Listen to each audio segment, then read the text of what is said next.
Balik na tayo. Part 3 na hatid ang mga pang-araw-araw na eksena na siguradong makaka-relate ka. Ready na? Simulan na natin. Sa bangketa, may shortcut patungo sa sarap, mabilis na tinda at mabilis din ang desisyon ng gutom. Kwek-kwek o banana queue? Pili ka na lang, bayad at instant kaya na.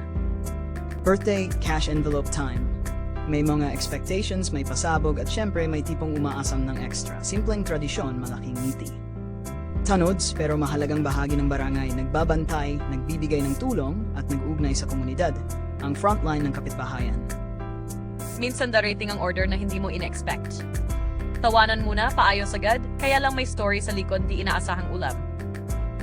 Load na bago mag-call, madalas ito ang lifeline. Kapag na-top up, breathe easy. Kapag hindi, drama mode agad. Pero sagot agad ng tindera, lifesaver. Mga tita at kanilang tips, mga simpleng solusyon gamit ang kusina. May instant glow promise, may kwento pa. Subukan? Siguro, baka okay. Curfew laging may eksena. May argumento, may permiso for a little longer, at may follow-up report pag-uwi. Parenting masagabi, laging may twist. Aircon wars, may team freeze at may team init, laban ng preferences sa opisina, pero sa huli, nagko-compromise rin para sa peace at productivity. Nakalimutan ng payong classic regret, isang importanteng lakad na uwi sa dump na damit at hopefully quick stop. Lesson, payong is life. Checkpoint, ayaw ng kaba pero dapat handa. Maayos na dokumento, magalang na usapan at mabilis na koordinasyon para mabilis ang biyahe at ligtas. Ang sarap ng tulog ko, hanggang sa mapansin kong wala na akong kasabay. Monday mode, may motivation at may bed na masyadong malambot. Gawin ang maliit na hakbang, up, shower, and start.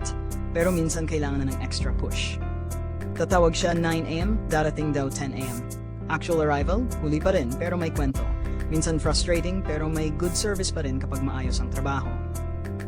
Pet parade ng barangay, may aso, pusa, at minsan exotic na alaga. Nagbibigay buhay at saya sa daan, perfect bonding time kasama kapitbahay. Thesis season, pressure, revision at maraming kape. Kahit nakapagod, tagumpay ang nasa dulo, kaya laban lang one page at a time. Jeepney stop, maliban sa sakay, tambayan din ito ng kwento. May latest news, may opinion, at syempre, dagdag drama para sa araw. Laundry day, scheduling, drying at space wars sa clothesline. Pero kapag pagtapos na, fresh feel na bagay. Planong rotation, sanity saver.